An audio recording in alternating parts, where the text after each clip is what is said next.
आज क्या सीखेंगे? संख्याएं, जिसको अंग्रेजी में नंबर्स बोलते हैं। कुछ को दिक्कत हो रही होगी तो NUMBERS नंबर्स, नंबर माने संख्याएं, इसके बारे में हम लोग देखेंगे। संख्याओं जानने से पहले हम लोग क्या जानेंगे कि कुल अंक कितने होते हैं, अंकों की कुल संख्या कितनी होती है। तो यहाँ जैसा कि लिखा है हमने अंक, उसके बाद क्या लिखा 0 1 2 3 4 5 6 7 8 9। 0 से लेकर के 9 तक कुल अंक लिखे हुए हैं। 0 से लेकर के 9 तक इनको जब हम गिनते हैं तो इनकी कुल संख्या कितनी आती है? 10। कैसे? 0 को 1 गिनेंगे, 1 2 3 4 5 6 7 8 9 और कुल मिला के कुल अंकों की संख्या जो आई कितनी आई? 10। इन्हीं 10 अंकों का प्रयोग करके हम लोग संख्याएं बनाते हैं। वह संख्या चाहे छोटी बनानी हो या बड़ी बनानी हो या बहुत बड़ी बनानी हो, ठीक है। चाहे हमको 1 लिखना हो तो भी इसी सहायता से लिख सकते हैं, 10 लिखना हो तो इन दोनों का प्रयोग करके लिख सकते हैं ना, या 10,000 लिखना हो तब भी इन्हीं में से प्रयोग करके हम लिख सकते हैं। यानी कि चाहे जितनी बड़ी संख्याएं हों हम इन अंकों की सहायता से लिख सकते हैं। जैसा कि हम लिखा है, पहले हम क्या सीखेंगे? इकाई, दहाई, सैकड़ा, हजार और 10,000 तक, केवल इतनी संख्याएं सीखेंगे। तो हम लोग को इधर पढ़ते हैं, जिधर से अंक लिखा होता है उसके दाहिनी तरफ से हम लोग इकाई पढ़ना शुरू करते हैं। जैसे यहाँ देखो हमने लिखा है ऊपर इकाई, फिर दहाई, फिर सैकड़ा, के बाद हजार, के बाद 10,000। हम लोग दाहिने तरफ से पढ़ते हुए बाएं तरफ की ओर आते हैं। यहाँ पे देखो इकाई की जगह कितना लिखा है? 1, फिर दहाई की जगह 2, सैकड़े की जगह 5, हजार की जगह 3 और 10,000 की जगह 4। तो ये एक संख्या बन रही है ना, अंकों की सहायता से हमने संख्या बनाई। क्या इसमें कोई अंक ऐसा है जो ऊपर में नहीं दिया हुआ है? हाँ, नहीं है ना।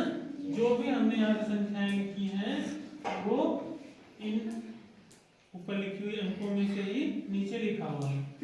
हम लोग क्या करते हैं, जैसा कि हमने बताया है कि इकाई, दहाई, सैकड़ा, हजार और 10,000 इनको पढ़ते हैं। इसके नीचे जब इकाई और दहाई को दोनों को मिला के एक साथ पढ़ते हैं और सैकड़ा अकेले पढ़ते हैं और हजार और 10,000 जब आए इन दोनों को एक साथ मिला देते हैं ना। ये कितना बना है? 43,521। इसको हम नजदीक लिखते हैं 43,521। जैसा कि हमने बताया कि अंतिम दो को एक साथ पढ़ेंगे और जब 10,000 आ जाए तो उसको दो के एक साथ पढ़ेंगे। कितना बना? 43,521। समझ गया? ऐसे दूसरा एग्जाम्पल हमने लिया है, उदाहरण लिया है इकाई, दहाई, सैकड़ा, हजार, 10,000। 10,000 आया, हमने बताया कि जब 10,000 आएगा दो को एक साथ पढ़ लेना है। तो 56,249 कितना बना? 56,249। हमने बताया कि अंतिम दो के एक साथ पढ़ लेना है, जब 10,000 आ जाए तो इनको दोनों के साथ पढ़ लेना है और ये सैकड़ा बीच में बचा हुआ 56,249। तो इकाई, दहाई से हम लोग सीख लेंगे। अभी तो 10,000 तक का लिखा है। उसके बाद से बताया गया है कि इकाई, दहाई, सैकड़ा, हजार, 10,000 के बाद क्या आता है? लाख आता है। लाख के बाद क्या आता है? 10 लाख। 10 लाख के बाद करोड़, फिर 10 करोड़।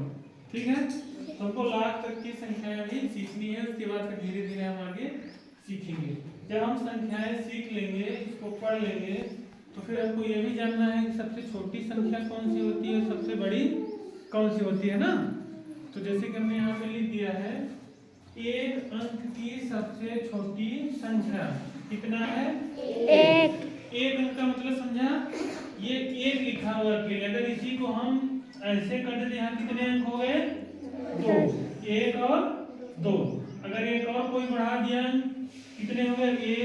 3, ये 3 अंकों का है। अभी हमने क्या बताया, एक अंक की सबसे छोटी संख्या, तो उसका उत्तर क्या बताएंगे, एक। जब भी हमको यह जानकारी लेनी होगी या कोई पूछता है कि एक अंक की सबसे छोटी संख्या क्या है, क्या बताएंगे, एक। और फिर एक अंक की सबसे बड़ी संख्या क्या होगी, 9। अब इसी वजह से अभी तो एक अंक था, अगर हमको 2 अंकों का जानना होगा, 3 अंकों का जानना होगा, 4 अंकों का जानना होगा, तो हम उसको लिखते जाएंगे। जैसे एक अंक की सबसे छोटी संख्या 1 है, अगर 2 अंकों की सबसे छोटी संख्या पूछा जाए क्या बताओगे, कितना हो जाएगा, 10 हो जाएगा। ठीक है, कुछ लोग एक एक सोच रहे होंगे, एक एक नहीं होगा, ये 11 से सबसे छोटा 10 है। अब 10 से छोटी कोई संख्या बनेगी क्या, नहीं बनेगी। कैसे बनेगा, मान लो कुछ लोग ये भी सोचते हैं क्या ये 2 अंकों की है, जी नहीं है, हमने इसको बता रखा है ना, ये 2 अंकों की नहीं है, एक ही है, तो बाएं तरफ की 0 हम पढ़ेंगे नहीं, अगर इधर एक भी और कर देंगे तो कोई मतलब नहीं है, ठीक है, ये एक अंक ही बना रहेगा।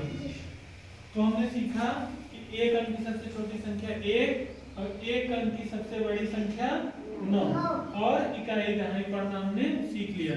और हमने क्या देखा कि अंक देखा, अंकों की कुल संख्या कितनी देखी, 10। ठीक है, आया समझ में, ठीक है।